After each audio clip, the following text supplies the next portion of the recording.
And time now for that studio discussion, or rather that interview with Kevin Osido. I'm now joined by governance expert Kevin Osido, who is joining us via way of Zoom, that is virtually, and he is also the Executive Director of County Governance Watch. Good morning, Kevin. How are you doing? Good morning to you, sir. How are you doing today? I am wonderful. Thank you so much for making time for us right here on News Center. You're welcome, and it's my pleasure and privilege to speak to our viewers. Great, indeed. And of course, that story by our very own Alan Ochanda sets the pace for our discussion this morning. What do you make of this push and pull, the shifting of goalposts? Is Kalonzo Musyoka perhaps in a bid to clear his name ahead of the 2022 general election that is next year? Remember, integrity is one of the key pillars for anyone to vie for any political office. Precisely so, and if you look at our past requirements, particularly for those who want to vie for offices, it is indeed required that they clear their names with the Ethics and Anti-Corruption Commission, and particularly given issues that have to do with corruption. And if you listen to what the two leaders are actually talking about, it more or less looks like they're actually waging a war, which therefore is supposed to be played within the public gallery, because we know that His Excellency the President has also referred to corruption as one of those issues that the government and the people of Kenya are losing over every day, and he actually quoted 2 billion shillings.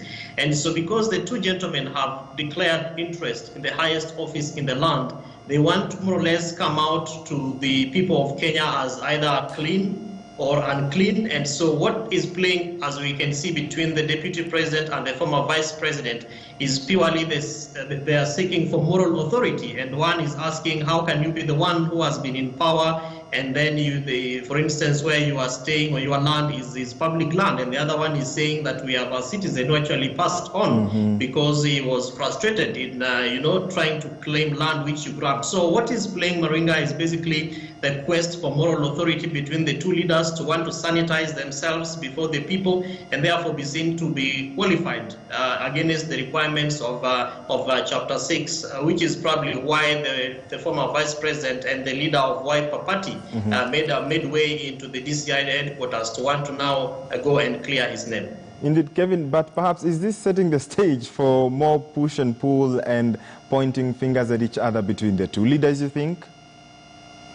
Of course. It's really a war between interested parties. And if you look at it, for instance, we haven't had DCI officers. For instance, we saw the former vice president and leader of Wiper Party walking into DCI headquarters, but we have not been shown which DCI officers spoke in regards to the question, in regards to the kind of information that he went to seek. And if you also look at the former, at the deputy president, the issue is, who is this person who is trying to give credible information? Because each of them is actually telling us what they know and who they are. But the institutions that Kenyans have put in place have not spoken. Of course, the lawyer, Senator Mutula Kilonzo, has in the report has indicated that they have a report which came from DCI. And so this is going to continue to happen, particularly given the kind of politics that we are seeing in the foray of, as we head towards the 2022 general elections. Leaders will continue to accuse each other, and particularly given the kind of questions that have to do with corruption and how they will be able to safeguard the interest of Kenyans, particularly when they are given that office to be the stewards of the national produce of this country, Maringa. Indeed, the former vice president, that is Wiper Party leader Kalonzo Musyoka, just didn't last even more than an hour in that DCI headquarters. And of course, we did see so much information spreading around that, in fact, of course not verifiable, that in fact that the DCI was saying, we did not invite you, but you're welcome. So this is pretty much political happenings trickling down to their followers and their supporters, but it also speaks to how much, perhaps the Kalonzo Musyoka badly wants this seat this time round. Remember, he's a member of the One Kenya Alliance, and he has said he will not support Raila Odinga, that is the ODM leader, Raila Odinga. What do you make from all this? Is he sort of perhaps trying to also elevate himself and perhaps pitch himself as the best candidate to perhaps lead the One Kenya Alliance?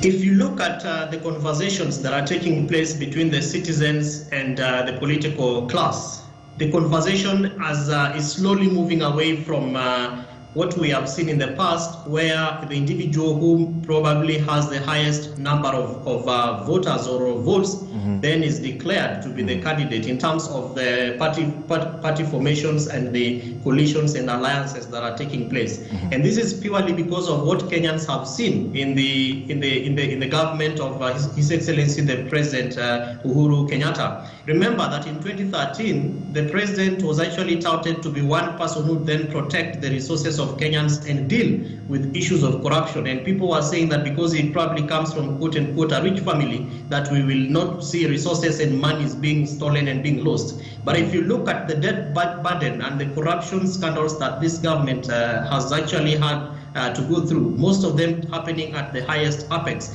those are telltale signs of what Kenyans will be looking for when it comes to the person that they would want to put into office. And that therefore will also form a very clear trajectory of who the coalitions or those alliances is going to pick up as their presidential candidate. And so the political class also are aware about the interest of Kenyans in who becomes their president. It is no longer who has the highest numbers, it is no longer who is richer than the other, it is about who will be able to safeguard our resources, and those resources are actually financial resources. Now, if you look at almost all the leaders who are in Oka, with the exception of probably Mheshimiwa Gideon Moi, the leader of the party leader of KANU, most of them are probably surrounded by scandals. And maybe if you look at Mheshimiwa Kalonzo Musyoka, the deputy president singled him out, and maybe he thinks that he's probably the best person who is supposed to be the apparent heir from Oka. And so he's coming out to be this very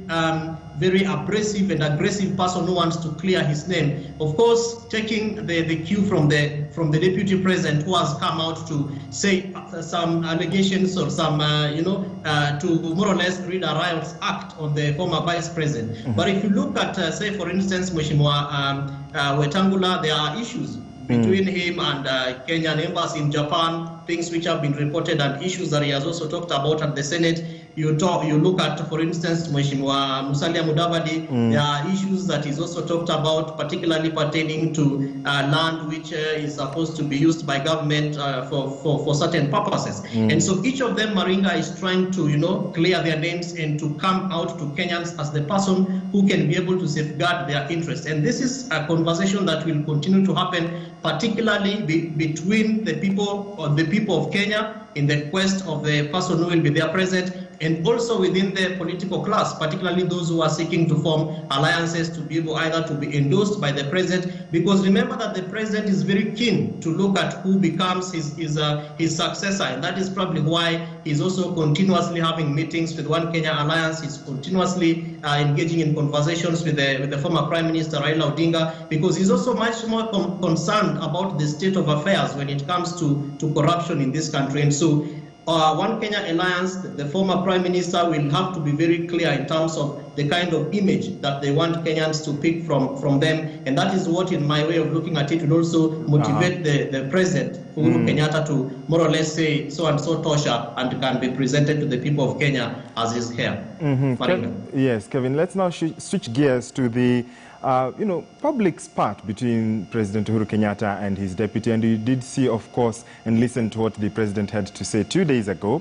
But it appears, Kevin, this is not the first time that a deputy is falling out with his president. In fact, Deputy President William Ruto is the 11th deputy president in this country since gaining independence. And just about 5 of his predecessors had a fallout or a spat with their bosses, that is the president. What do you make of all this? Is it normal? Is it abnormal? Is it out of the blues, or is it something that we even expected in the first place? Because remember, there was a very cordial relationship in the first term. Yeah, this is quite abnormal. Seriously, it's very abnormal. It's quite obnoxious in my view, and it's really unexpected. And I don't think that Kenyans, looking at Uhuru Kenyatta and William Ruto in 2013, really expected what we are seeing today, because these are gentlemen who would walk to us in red ties like the one I am adorned today. They are people who would, come to us and tell us that we are going to be eating together, lunch, breakfast, dinner, and who knows where they would probably even be visiting meeting during weekends and all that. And we have also seen them meeting Nyamachoma in Kajiado together with community members and celebrating. It is the two gentlemen who know where the rain started beating them. And as I have said in the past, it will really take the two gentlemen to be locked in a room to be able to have very candid conversations around what happened. And if you look at, for instance, certain people who also surround the deputy president, they are much more concerned. And yesterday, most of them were saying, probably we need to have the president and his deputy speaking to each other, because the framing of the constitution never envisioned that we would have a point in time when the president and his deputy cannot even sit together in a cabinet meeting. They cannot sit together, to have very solid conversations about Big Four agenda. They cannot sit together to whip the legislature so that they can be able to have laws and budgets passed to support their projects. And so as a country, Kenya, we are in a quagmire, we are in a dilemma which we have created, rather self-created by on our own. And this is purely because we voted for these people. I haven't seen us pushing the president and his deputy very, very carefully to have conversations between them. Because you see, the president was speaking to senior editors. The deputy president chooses to speak to the public, and each of them is pulling, as the Swahili say, kila mwamba ngoma anavutia kwake, and as the Englishmen say, when two bulls are fighting, it is the grass that is actually hurting. And so as we speak today, it is the Kenyan people who are hurting. But of course, the political side of it is that we have a very aggressive deputy president. We have a very strategic deputy president who has already decided that he's going to run for office. If you look at our political development and governance history in Kenya, we haven't had in the former governments, including that of President Mwai Kibaki and even of Moi, where a vice president then would say, I want to inherit your seat when you are still in the office. In fact, you would be fired by the 1 p.m., 1 o'clock news, and you go home.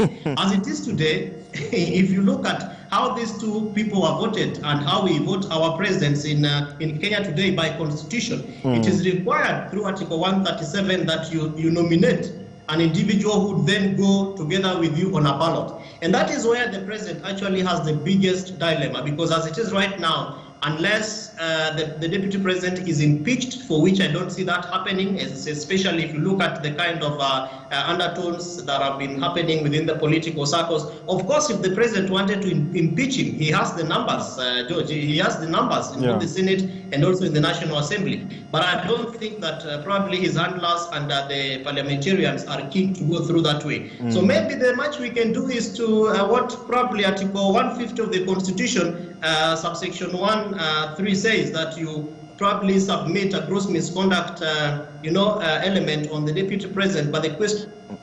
And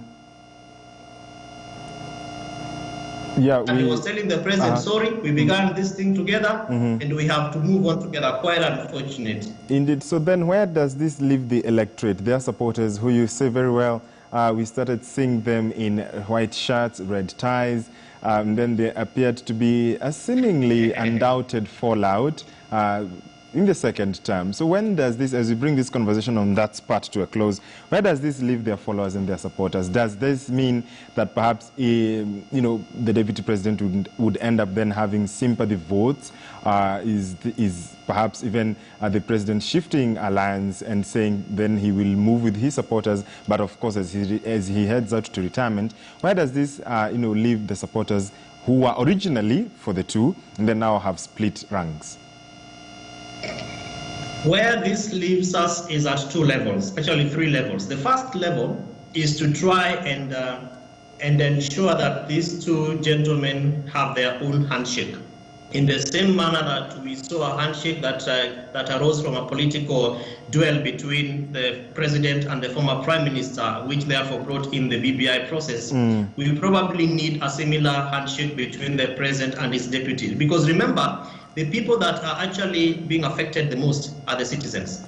The government today is not speaking in unison, and that therefore means that service delivery issues to do with policies that are supposed to champion for the development of the government are purely messed up. Of course, the president can say that he has a legacy which he wants to present to the people, and he wants to ensure that that stays on when he leaves office. But you have an insider in the name of the deputy president, who is actually your principal assistant by the constitution, who is pulling on cross purposes. So what therefore means is that beyond pushing the two to speak together, we have to do a second thing, which means holding to account the people that we are going to elect to be president and deputy president. I remember, George Maringa, that this also is happening at the county levels. We have governors who do not see eye to eye with their deputy governors, and that therefore means that things cannot be able to move on in the manner in which Kenyans and the constitution had envisioned.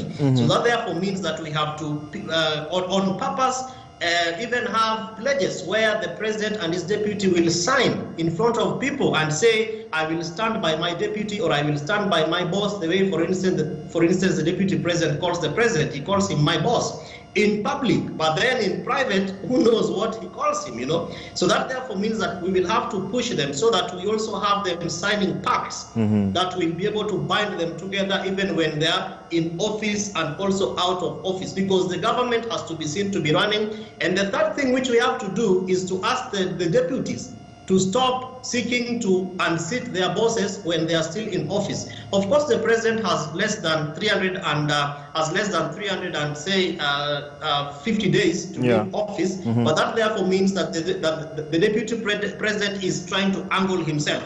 We have to protect the presidency, and we have to prop the office of the governor against those deputies who then are ambitious and those who want to take over these particular offices when their seniors or their bosses are still in office. And how to be able to do that is probably to come up with a law that can be able to strengthen the office of the deputy president, but also strengthen the offices of the president and that of the deputy by giving them more responsibilities. Because, for instance, we've seen the deputy president saying that he is never assigned responsibilities, yet the constitution actually asked the president to assign him responsibilities. So we also have to pick a few lessons that we are learning from the spat between the president and his deputy, and see how we can be able to use those lessons to strengthen governance in the name of leadership of those particular positions, even beyond the Jubilee government in 2022, Maringa. Indeed. Kevin, even as you bring this conversation to a close, you talk about governance and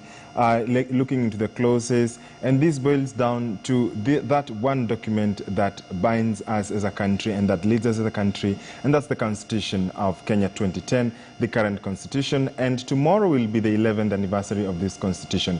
From where you sit, even as you wind up, number one, is there a reason to even celebrate this 11th anniversary? Because we've seen the last 2 years and counting have been surrounded with trying to change this Constitution. From where you sit moving forward, in as much as a constitution, a referendum cannot be held a year to the elections, what more do you see, or what do you portend for this constitution that you currently have?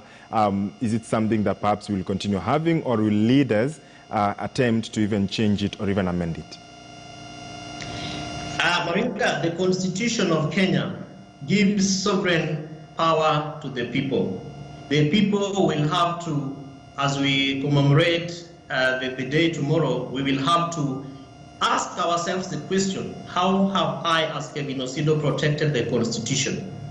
How have the institutions that we put in office to protect this Constitution actually protected that Constitution? And there have been so many gains that we have been able to underscore, even as a people of Kenya, through our Constitution of Kenya 2010.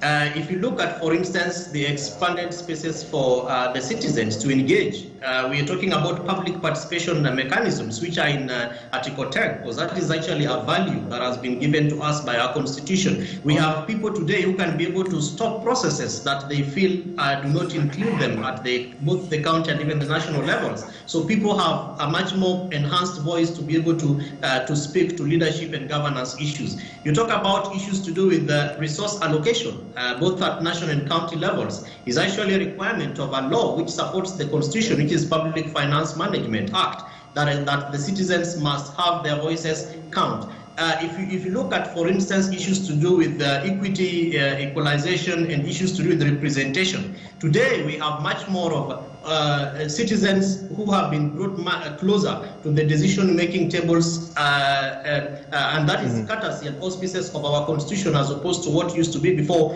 where leaders would sit together in a boardroom and decide for the citizens. So probably as we seek to celebrate tomorrow, August 27th, we probably have to look at what are the gains and what are the losses. And some of those losses are purely the reasons why probably there are other citizens or political leaders who have the opinion that we need to amend the constitution. But before we amend the constitution, George, there has been a clear audit that has been done on the implementation of the constitution since the year 2010. And so the question then would be what are some of the low-lying fruits that we can be able to pick up, and what are the challenges in the implementation process of the constitution? And so as citizens of Kenya, how do we assign responsibilities and duties to people and institutions to ensure that we address those particular challenges? And some of them, for instance, are for example, the two-thirds gender law, which has actually gone up to the highest apex of the institution, where we had the former Chief Justice advising the president to dissolve parliament because it was not constitutional. So the question is, how do we address those kind of challenges? If you look at, for instance, economic and social rights, Article 43 of the Constitution, how has the government enhanced issues to do with education, issues to do with housing? We have a government that said we'll give you 500,000 houses every year. As we speak, George, we only are doing 1,300. In fact, that is what has been done as per the parliamentary budget office and the resources that the government has had. So the question then is, how do we enhance commitments by government to be able to ensure that they implement those Article 43 issues? And so from where I sit, there have been much more gains, a lot of gains from the Constitution of Kenya 2010, and so it is in my view and opinion that we need to look at what we have not implemented, particularly when as we talk about functions of national and county governments. We still have national government institutions that are undertaking county government institutions. So those are challenges, George, that I think that as we seek to celebrate tomorrow, we need to look at them and ask ourselves, how can we be able to enhance the constitution, and not just the constitution, but actually living it, so that we exercise the art of constitutionalism as well. Indeed. George. What a way to wind up this conversation. I see you're holding that document, that important document. Thank you so much, Kevin Osido. He is a governance expert and also the executive director of County Governance Watch, who has been speaking to us virtually. That's where we want to take our second commercial break right here on News Center. But in the second hour, I will be joined by my colleague Beldin Waliaula, who is already here in studio. We want to discuss matters the vaccine. Remember, the Moderna vaccine arrived this week. Have you gotten your jab? Perhaps you can even tell us your concerns, if any, and what you even intend, which jab to get, either the AstraZeneca, the Moderna, and what perhaps you are experiencing, or even this whole discussion on vaccine and the availability of these